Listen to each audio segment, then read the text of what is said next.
Hi guys, it's Aoife from Words of Clover and I'm here to talk about 5 books that I am really excited to read at some point in 2023. So I always kind of use this as a little bit of a TBR video for myself of books that I would really like to have read by the end of 2023. Now I did it last year and I read most of the books, and there's one book I still have left on that reading on that video or that TBR that I did, and I'm hoping to have read it this January, so hopefully I'll be able to tick all of those off by the end of January, hopefully. But these are my picks for 2023, and hopefully by this time next year I will have read them all. The book I want to talk about is a book I will probably be reading in March, and I'm really excited to read it as I loved the author's first book, and this is Listen to the Land Speak by Magan. I've talked about this in another video recently, but this is all about Magan's journey through Ireland, looking at like the nature in Ireland and how it connects to our past and who we are today. And yeah, it just sounds like it's going to be a really interesting book in terms of climate, the environment around me, like every single day as someone who's living in Ireland, that I'm really excited about. So it says, with infectious joy and wonder, Magan roams through Ireland's ancient bogs, rivers, mountains and shorelines, tracing our ancestors' footsteps. He uncovers the myths and lore that have shaped a national identity that is quietly embedded in the land which has endured ice ages, famine and floods. So yeah, I'm really excited to read this. I really liked Magan's writing style in his previous book, which is 32 words for field. 32 words for field. And there's like kind of like he's so intelligent, but there's also this spark of like sarcasm and humor in his writing, and that is very inherently Irish, I think, as well, but that I really enjoyed. So I'm just really looking forward to reading this book and seeing what else I get out of it, because I got so much out of 32 words for field. So I'm really looking forward to seeing how this one will shape how I think or how I see the world around me. So looking forward to it. Next book I'm looking forward to reading is a book I got in September when I was in London. Every time I'm in London I always try and visit Daunt Books, which is my favourite bookstore in London, and I always try and pick up a few books there, and this book is one that I got. It's an absolutely beautiful edition. I will say it's called The Queens of Sarmiento Park by Camila Sosa Villada.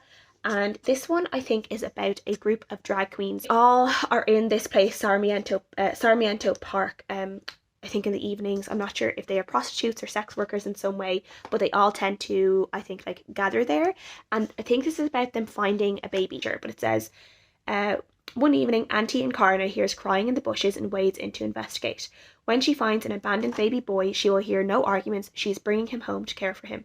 Life for Camilla and the others will never be the same again. This book imbues brutal realism with the fierce magic of the imagination to tell a story about hope clashing with oppression and prejudice. Revealing darkly funny and devastatingly sad, it is a queer fairy tale about sex work, gender identity and chosen family, and an unruly hymn to love and care on the outskirts of society. So yeah, it sounds like it's going to be a really beautiful read. It's not a long book either, it's quite a short read, but it's definitely one that I'm just like really like having on my bookshelves, and I'm really looking forward to diving in at some point this year. The next book I'm really excited to read is a book from an author who is an all-time favourite for mine, and I pretty much love everything that she writes, and that is Strange Sally Diamond by Liz Nugent. I have a copy of this on NetGalley, and I'm kind of waiting until the readathon, the Irish readathon, gets closer as well to be reading this, so I can probably talk about it during the Irish readathon as well.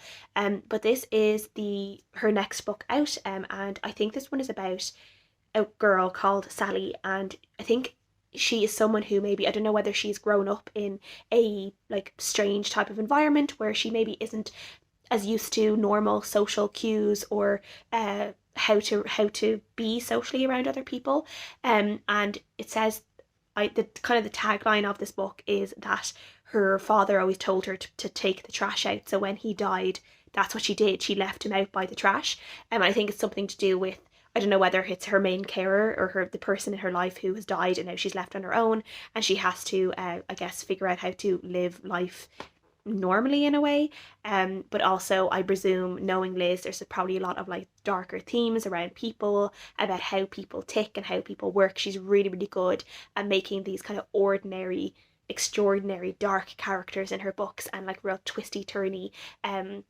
ways that people think, and I always love her character explorations and how she explores human nature, and just the the multifaceted way that humans think and react and behave around each other. So yeah, I'm really, really looking forward to this one. Another book I'm really looking forward to is one I have on NetGalley. It's called Someday Maybe, and in this one we are following a woman whose husband has recently died. I think it was an unexpected death as well, so it kind of left her reeling, and she's really struggling to deal with her grief.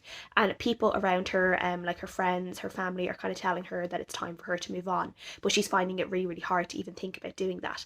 And in this book, I think it's about her examining her relationship with her husband, maybe the good bits, but also the bad bits about their relationship, about who he was as a person as well. And it's kind of supposed to be, I think, a real look at loss and grief and love as well, and then like I guess strength as well, and coming out of all of that.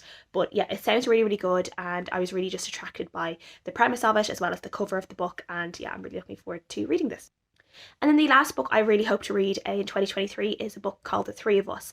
And this one sounds really, really good. So this one we are following a woman who is in this like a perfect marriage. She has a husband who loves her. She also has a best friend who she adores and who adores her. And they have a really, really good relationship as well. But the only problem with everything is, and the only problem in her kind of perfect, picture perfect life, is the fact that her husband and her best friend hate each other, and this is obviously putting a real strain on her relationship with the two of them. So this book I think is set all in one day, and it's told in 3 different parts, I presume, by the 3 different characters, and I think it's just an exploration into all these relationships. I don't know if there's stuff that hits the fan, or if there's a lot of dramatics or secret reveals or something, I'm not sure, but there's something about this book that just sounds really, really good, and I feel like it's going to be, I feel it, that it might be a really, really good read, so I'm really looking forward to reading this one as well. So those are the books I'm hoping to read in 2023. Do you guys have any books that you want to read in 2023? Have you read some of these books? Are you going to read some of these books as well? I would love to know. Thank you guys so much for watching as always, and I'll see you guys again next time.